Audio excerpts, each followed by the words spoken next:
Hi అండి, welcome to sweety hearty thoughts. ముందుగా అందరికీ పరాభవనామ సంవత్సర ఉగాది శుభాకాంక్షలు. ఉగాది అనగానే మనకి ముందుగా గుర్తొచ్చేది ఉగాది పచ్చడి. అది షడ్రుచులు అంటారు.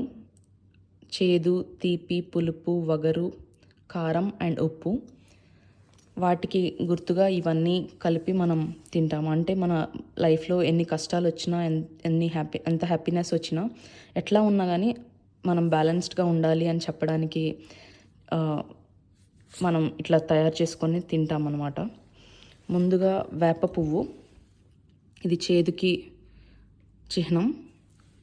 అంటే మన లైఫ్లో దుఃఖం వచ్చినా, బెల్లం తీపి, ఆనందం వచ్చిన, చింతపండు పులుపు, సవాళ్ళు వచ్చిన, మామిడి పింద ఆర్ మామిడికాయ ముక్కలు ఇవి వగరు, ఆశ్చర్యం వచ్చిన, కారం ఆర్ మిరియాల పొడి ఇది కోపం వచ్చిన, అండ్ ఉప్పు ఎంత కావాలో అంత మాత్రమే ఉండాలి అనేది, అంటే మన లైఫ్లో ఎట్లా ఉండాలో అట్లా బ్యాలెన్స్డ్గా ఉండాలి అనే దానికి చిహ్నం. ఇవన్నీ కలిపే ఉగాది పచ్చడి చేస్తారు.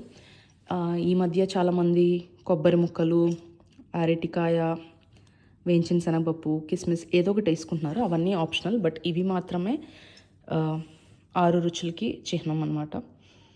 మీ అందరం కలిసి ఈ ఉగాది పచ్చడి చేద్దాం రండి. ఈ ఫ్లవర్ పెటల్స్ని తీసుకొని పెట్టుకుందాం. ఫ్లవర్స్ ఇట్లా తీసుకొని పెట్టుకున్నాము.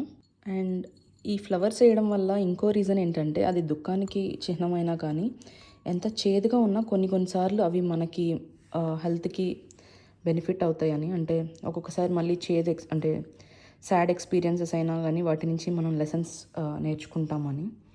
సో ఫస్ట్ నేను ఇదే వేస్తున్నాను. ఫస్ట్ చేదు వచ్చిన తర్వాత మనకి తీపి వస్తే హ్యాపీగా అనిపిస్తుంది. అంటే ఫస్ట్ కష్టపడ్డాక సుఖపడడం బాగుంటుంది. తర్వాత నేను బెల్లం పొడి వేస్తున్నాను. దాని తర్వాత చింతపండు గుజ్జు అందులో కలిపి మిక్స్ చేస్తాను. మామిడికాయ ముక్కలు వేస్తున్నాను.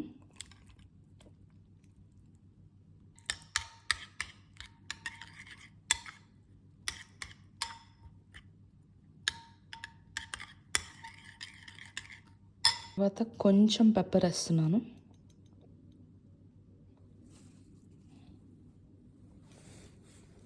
అండ్ కొంచెం ఉప్పు.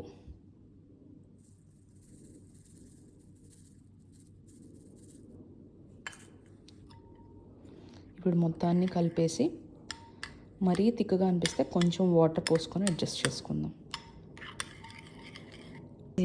మన ఉగాది పచ్చడి రెడీ.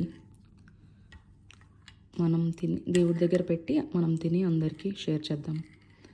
మీరు కూడా ఉగాది బాగా సెలబ్రేట్ చేసుకోవాలని కోరుకుంటూ వేరే వీడియోలో కలుద్దాం. అంతవరకు బాయ్.